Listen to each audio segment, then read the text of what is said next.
And hey everyone, this is Laura Williamson from Bear Fitness. As you know, I'm located in Stoneham and I have my next guest this week with me. It happens to be Andrew Junas, and actually he happens to be my husband. So, but he's here with me today, and we wanted to talk about something a little bit interesting today: personal training and real estate. So, I'm still a trainer and I'm a Pilates instructor, health coach, as you very well know. And my husband, actually, he used to be a personal trainer. That's how we met, but he's also a realtor. So, we want to talk about the effects of everything that's happening right now with COVID-19 and real estate and any lessons that he has been able to transfer over into what's happening right now with the market and working with clients and so on and so forth. So we're essentially both of us, we're here today to help you in hopes that we can give you some information, something that you can take away today that's gonna help out. So let's get going. Andrew, thank you for joining me today. Yeah, happy to be here. I'm happy that you had some time for me because you're busy, aren't you? Yeah. Yeah. It's we've been really fortunate as real estate people, especially in Massachusetts, because there's just a lack of inventory out there. Mhm. So we are finding that buyer demand is still extremely high right now. And this is partly because of the interest rates being at historic lows. So you're talking interest rates that are in the low threes for some people, depending on how good your credit is. Mhm. So that's giving people more buying power today than they even had a year ago. So when we're getting properties that go on the market right now, we're getting multiple offers, multiple bids from people because there's just way too much demand and we just can't meet that demand right now. So in that sense, we're very lucky that, like I said, like there's just a lot going on right now in real estate. Okay, so I'm gonna back it up because as soon as you say this to me, I all these questions flood to mind. Obviously, I have questions for you, but then uh, organically, I have some curiosities myself, and though we live together, I see you going back and forth, and you do your job, but we do two totally different things at this stage. So can we back up and you tell us a little bit about yourself and how did you get into real estate? When I met you, we were both trainers, personal trainers. So how did you transition from point A to point B? Yeah, well, so I had been an investor since back in 2001, and that was when my sort of real estate curiosity first came into play. And I had a manager who I worked closely with, and we ended up going into a partnership where we ended up buying a couple houses. Mhm. And so that's where I started to have an interest in real estate, more from an investor perspective than from a realtor perspective. But over my time of dealing with other realtors, I came to feel that I could do that job, like because I had my own, because I really enjoyed it. I enjoyed, it was very interesting for me to go, not just to look at a house, but it was interesting to kind of take the house apart, look at the, how I could make the house better, how much the house was worth based on, upgrading a kitchen, doing a bathroom, things like that. And just the dialing down into the numbers of what it means to be an investor and what makes a property worth investing in and what makes one not worth investing in. So over the course of time, I dealt with a ton of different real estate agents out there just by virtue of looking at so many homes. So I got to have a good understanding of what kind of their roles were in it. And since I was already a part of that, by being an investor, like I said, it always kind of piqued my interest to see what it was like on the other side. Now, having said that, I was contented first with just being an investor. So I didn't want to go and be real estate. At the time I was doing other sales jobs. I worked in TV, radio, billboards. So I had a kind of variety, mostly in the communications field. But then fast forward to becoming a trainer, and it was the kind of job where I could still do well at personal training while still being able to manage my assets. So like the apartments I had, and it also allowed me to Does that mean somebody's saying hi? I think that's exactly what it means. But we'll have to say hi when we're done, but we'll talk to them afterwards. Okay. So yeah, so like I got into personal training, but it allowed me, because of the flexibility of the schedule too, it allowed me to still pursue real estate. And as as working as a trainer, it allowed me the ability to do both. And then I just kept getting more and more interested in real estate, thinking, this seemed like longer term for me, seemed like the way that I really wanted my life to go. Okay. But you were training for a while. Yeah. I mean, so how many years okay, wait. So now I have to back up again. A flood of questions come. So you were already an investor when you were training. Correct. Right? Okay, so how many years did you personal train? So about 10 years. I started back in 2009, and I just stopped in 2018. Now, so you and we knew each other for a while because we worked together. But then you also, if I recall correctly, you had your license before you left personal training, right? Did I remember that the right way? I got my license back in 2015. Okay. And it was there. The thought was we could see the market was starting to build back up. Okay. Prices were on the uptick, but they were still, compared to today, obviously relatively inexpensive. And so my other thought was, well, geez, now that I am personal training, I'm making decent money doing that. And I still have my business partner, we could focus on buying another piece of property. Right. And I would have the ability to do both jobs. Because personal training, while you work a lot of hours, as you know, you can have gaps in your schedule where maybe you're training 4 people in the morning, all of a sudden you have a 3-hour gap. There's another 4 in the afternoon or evening. Right. So this is a way to kind of maximize my time. And obviously, as an investor looking to more like longer term wealth and what that can mean in terms of creating a portfolio. So it made sense to me to get my real estate license, because if I'm going to start buying these houses, if I want to do a flip, why would I want to give that away to anyone else? Why wouldn't I want to be the person who's also the one able to sell it so I can hold on to that commission, right? Right. Because the longer term thought was, well, start doing this and you can let it snowball. So one can let you you do one, then it becomes easier to do another one and another one, another one after that. So that was our goal when I got my license back in 2015. But then what I found as I was going forward was there were these other opportunities that they weren't investor opportunities, but they were realtor opportunities. And because of my connections, because of the people who I had been around, who I had met, it just made sense that for me, for my life, that real estate made more sense in terms of making that my full-time career than it did as a personal trainer. Now, do you still do any personal training? Yeah, I have a couple of clients on the side, and it's something that I always enjoyed doing. And if I don't have to ever give it up, I don't ever want to give it up. And I got a lot of personal benefits out of learning to become a personal trainer, because I'm also an athlete and I use that in my daily routines. Right. But there's also a sense of satisfaction, because whether you're in real estate, whether you're a trainer, you're in a service industry where you're dealing with people a lot of times one-on-one. And you're able to improve the quality of their life, whether that's by getting them a bigger home, or maybe you're helping them downsize because now they're empty nesters or they're moving somewhere. You're involved in a transaction that's going to help improve the quality of their life. And that's what you're doing as a personal trainer too. You are, your goal, your focus is with them is to improve the quality of their life, whether it be physically or, sometimes, right, we're like psychologists as much as anything else. So all these aspects play into it, but it comes back down again to just helping someone out, helping them improve the quality of life. Okay, so now the why is always important, right? I mean, that's a lot of the reasons why people do a lot of the things that they do, whether they're aware of it or not. So you gave us some of your why, but why? Why now? Why 2 years ago? Why? At the end of the day, when you woke up and you said, you know what, this is another way that I can help.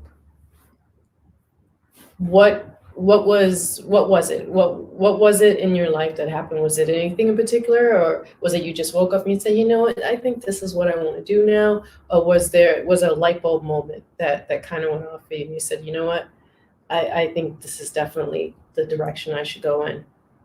I don't know if there was a light bulb moment, but there was definitely a sense that if I wanted to sort of live the life that I wanted to live, that would give me, for lack of a better word, access to all the things that I would like to experience, and personal training was not going to get me there alone. Right. I enjoyed it, but for me, some of the challenges I had were the fact that, I was training someone at 6 a.m. and then I would train someone else at, say, 7 p.m. or 8 p.m. at night. And there are a lot of people that don't mind doing that. But for myself, it was just too much of a breakup of an overall schedule where I didn't want to be spending, 6 days a week, 7 days a week, if you want to really be good and successful at, especially when you're working in a gym, to make it worth your while. It turns into a bit of a grind. Being a real estate agent, there was more sense of working for myself, of building something that is for myself, and then I have a little bit more control over exactly how I want to see that. So with real estate, I think anybody who thinks of real estate, you can think of the high-end stuff and your $1 million listings and things like that. And there is a great opportunity to make yourself a really good living. But what I like is it's also matched with being able to, like I beat a dead horse now and say that it helps to improve the quality of someone else's life at the same time. And that can be a very satisfying thing. So I would get that with personal training all the time as well, where you would be able to change the way someone feels. And it is such a cool experience to have when they have that sort of aha moment for themselves, where they're like, oh my God, I can do a squat again, or I'm moving and I'm pain-free.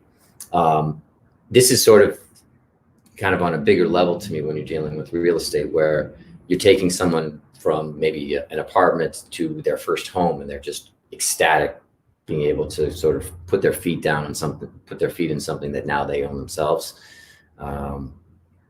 And for me, there was the sustainability of working in real estate longer term for me felt like that was where I needed to focus my main attention. But again, I didn't ever want to give up the personal training, because I like both of those. I like the interaction with all those different clients. So that being said, what skills have you found have been transferable from personal training into real estate?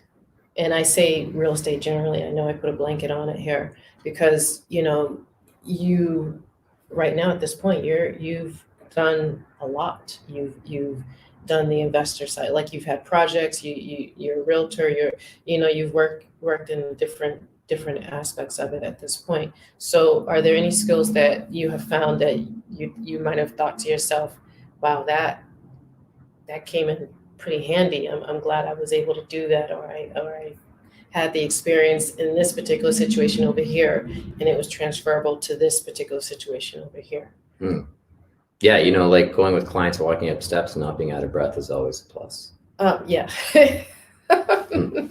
No, but like honestly, one of the biggest things, and I am as guilty as anybody of this before getting into the industry, is thinking that, real estate itself, it's not that hard overall. Like you can go into it, and if you hang out into it, you're going to make some sales, no big deal. It's nice, maybe I can use it as a side gig. I could have my personal training as my regular and maybe sell 2 or 3 houses on the side. It just doesn't work that way. Right. So I think because in personal training, you have to have the discipline to get up super early, to have a sort of regimented schedule in terms of, I'm going to have, 3 people here, 2 people in the afternoon, and stick to that schedule, and then make yourself productive in between, so you don't feel like you're just kind of letting the day get away from you, or wasting hours. I felt that discipline has played a really big part in being successful in real estate, because I get up every morning early. I do certain set things every day. Like I try to meditate. I do role playing with other people. I'm on the phones early making calls. And there is a lot of prospecting. There's a lot of cold calling. And there's a lot of one-to-one time with, when you're talking to someone on the phone, trying to get them to understand like why you would be a good reason to help them sell their home, or help them buy a home, or whatever the case may be. And having previously had these interactions one-on-one with clients, has helped, I think, tremendously in interpersonally relating with people, especially at the club that we both worked at, we still work at. You have a lot of influencers, for lack of a better word, in terms of who are there. So you get a chance to see what makes them tick, and to get a better understanding of how they interact with people and why they're so successful. And you can take a lot of what's made them successful, use that in your own way, and help that to, further your business in real estate. So I think exposure to these people that are, these high powered players and how they go about it has been great. The fact that I need to discipline myself every day if I want to be successful, because it's not, you can't just show up and, someone's going to call and you'll get a listing. It's no, I got to call 100 people and get, 10 FUs and then one maybe, and then, maybe one, call me in a week kind of thing. And, that's sort of the way the game is played. And you have to be prepared for all that stuff and be ready to do it day in and day out. So I think, that discipline has definitely helped me a lot. Okay. So I think I'm gonna switch. I'm gonna change channels here a little bit, but don't change channel out there. Stay with us. Okay. So let me ask you this: the market is hot right now. Is that right? It is. It's So was that the case a year ago, 2 years ago, or has it been that way? Is it hotter than what it was 6 months ago? Like, exactly what are we dealing with right now? What's going on out there? Well, and again, it does depend on if you're looking to, rent or buy or sell. They each have their own, or invest, like all those different categories. But right now, in the two biggest ones, I think most people think of is, buying or selling. And believe it or not, yes, in both those categories, it is a very active time right now in the market. We are more active today than we were a year ago. And one of the big factors playing into that is the lack of inventory that we have right now. For several years. And I think this has been a product of what happened when we had our last crash over 10 years ago in the market. We were overbuilt as a real estate market. There were just way too many homes on the market and not enough demand out there.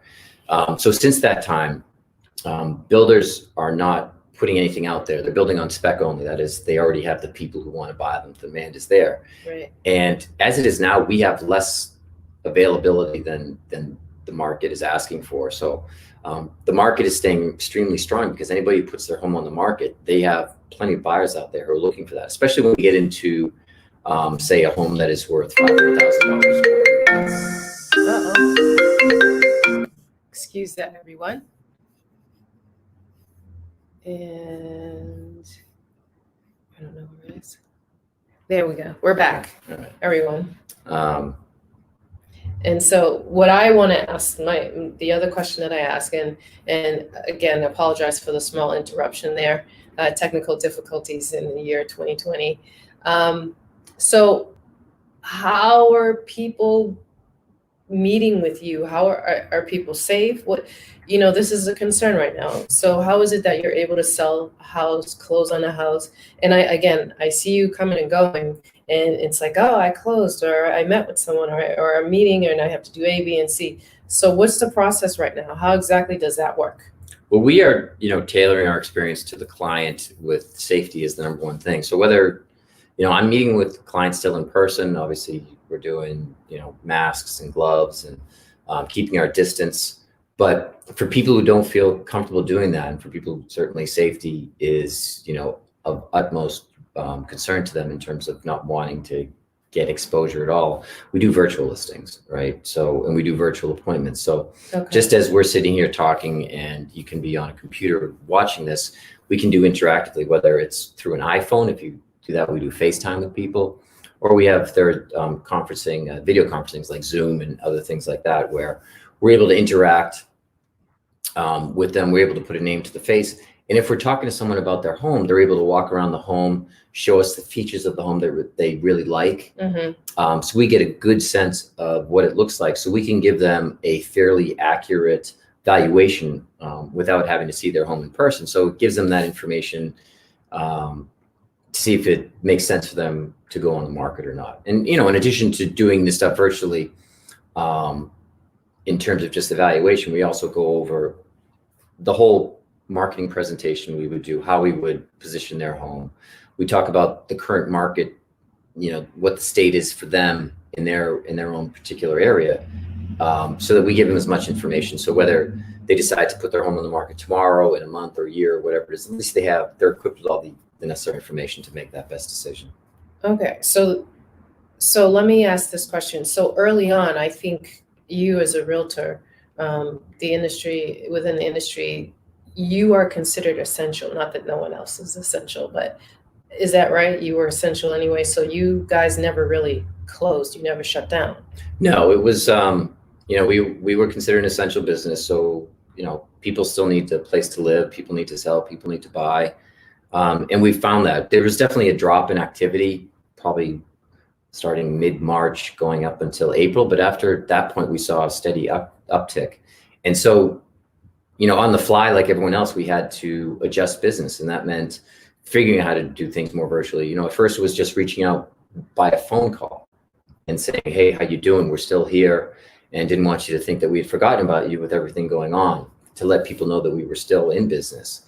But then it was, well, how do we go about business? So, the easy first step was, okay, if you have an iPhone, we can do a quick FaceTime. Mm-hmm. And then I'm sure everyone knows about Zoom, and Zoom came about. We were already using Zoom. So we just had to do some tweaks to it so that we could offer up these, virtual meetings. Because I think at the end of the day, real estate is still a very personal experience. And you want to not just hear somebody's voice over the phone, but able to see a face to it. And I think ultimately, right, someone's going to need to come into your home to see the place, to really get a good feel for it. Mm-hmm. So that's going to be the ultimately at the end, no matter what happens, I think, who knows, maybe in the future you won't never need to go into a home, but at least now you still need that before you buy it. So I think that's always going to be a part of it. But what we've done is with these virtual tours, we've also used something called a Matterport now. That's a camera that gives you a virtual 3D showing of the inside of a place. Mm-hmm. And it's really cool because it's high definition, and it is as if you are really there. And it gives you the chance to look at all angles, see everything, like I said, in nice, high, crisp, high definition. That gives you a real sense of what it's like inside. So it helps to eliminate some of the more casual seekers, the looky-loos, people who might just be interested in going out to see a nice home, which is not really going to be happening as much anymore. Mm-hmm. But granted, as open houses start to come back on the market again, people will be going to these open houses. But our goal in trying to, keep working as we were figuring stuff out, didn't force us, but it kind of forced us to figure out these different ways of using these 3D virtual tours and how best to implement them so that it still shows the person's light in the best, it shows the person's property in the best light as possible, so that we can still generate interest and generate business and keep the industry moving forward. So when you close, you do a virtual closing? We do. Well, we can do, so when we actually close on our property, there are documents that need to be signed. And there is some stuff that has to be done in person, but we do stuff like in cars. Okay. So one car to another car, you're opening the window a little bit, you're passing the papers back and forth. For sellers, they can do everything ahead of time. So they can do power of attorney. Okay. So they can FedEx the papers back and forth. Usually there has to be one in-person meeting just with like a notary, or just a quick meeting with the attorney to do all that stuff. It's very quick. Whenever we do that stuff, it's all, again, with the social distancing in place, the masks, with everything we can do to make sure people are as safe as we can possibly make them as we do the transaction. Okay. All right. Well, that sounds pretty safe. So if someone wants to buy or sell, how can they reach out to you? How can they get in touch with you? Give us all your info. Well, the best way to do it is just to reach out either by texting or calling me. Okay. It's at the and we have your information. Just look below. Yep. Yeah. So at that's the bottom of the screen. Yeah. So either email me at that or give me a call at that number. And by virtue of being in real estate, we're pretty much 24/7. So you call at any time, and we're expecting calls at any time. Okay. So if you were to give advice to someone who is looking to sell or buy their home, what's the one piece of advice that you would give that might be helpful? One piece to buy or sell? To buy or to sell. And they don't have to be the same. They can be two separate things. Besides hiring me? Besides hiring you, because obviously you're fantastic. I could be biased. Well, I would say that if you are going to be hiring a real estate professional, and I believe you should, as biased I am being in the business, is you want to do your homework and make sure you know exactly what you're getting, because the level of marketing that you're going to get can vary tremendously. I would also find out exactly what the whole breadth of the experience is going to be. In other words, who's going to be handling stuff from soup to nuts? Are you having one point of contact? Who's going to be doing the photos for you? Who's going to be, what kind of marketing are you going to be doing? Ask them for social proof. What have they done in the past? Things like that, because you want to make sure that what you're getting into, there's a good track record behind it, so that, our goal is to make the process as seamless and easy for you as possible. And selling a home, buying a home can be really stressful. It's a huge purchase. A lot of times it's the biggest purchase you're ever going to make. So you need to find someone that you feel really comfortable with, that you like the way that they do business, that they're going to do the things you want. And something I always ask my clients, and something that we're taught to do, and it just makes perfect sense, is when we sit down with someone, one of the first things that we'll ask is, well, what's the most important thing to you and the agent you're going to hire? And basically that's asking you to tell me, well, how do you want me to do my job? But if I can do my job exactly the way you want it to, right, you're going to be happy. It's going to be a good experience. So just remember that you're the boss, you're in control, and the things that you want to get out of your agent are very important, whether it's communication. You want to be contacted every day. Lay that stuff out exactly how you want it, and then hold them accountable to that stuff, because I love the job that I do. We get paid very well for it, but we should be held accountable to do all the things that are necessary to make sure that you have a great transaction. So I think that's extremely important. Well, okay. I think you covered everything. I think you did. I think we did. So guys, I think we're going to wrap this up. I think that's it for us today, until I see you next time. And if you need either of us, again, bottom of the screen, you see Andrew's information. That's the best way to reach him. You have his email, you have his phone number. And then if you need me, as you know, I've been posting workouts for you guys. I do it at least twice a week. And, again, this is coming to you. This show's been coming to you for the last several weeks now. And it's coming to you because I'm all about living a balanced life. I'm all about being healthy, fit, working out, obviously, and doing Pilates. But I'm also interested in you just living the life you want to live, on your own terms. So I'm going to let you go today. I'm going to see you next time and try to bring more fun and interesting topics to you to help you, and maybe to even help you relax and just enjoy yourselves too. All right. So I'm going to see you next time. Take care. Thanks for joining in with us. Andrew, thank you again. Thank you. I'm going to have you do it out loud. I know it's running on the bottom, but please, how may we contact you?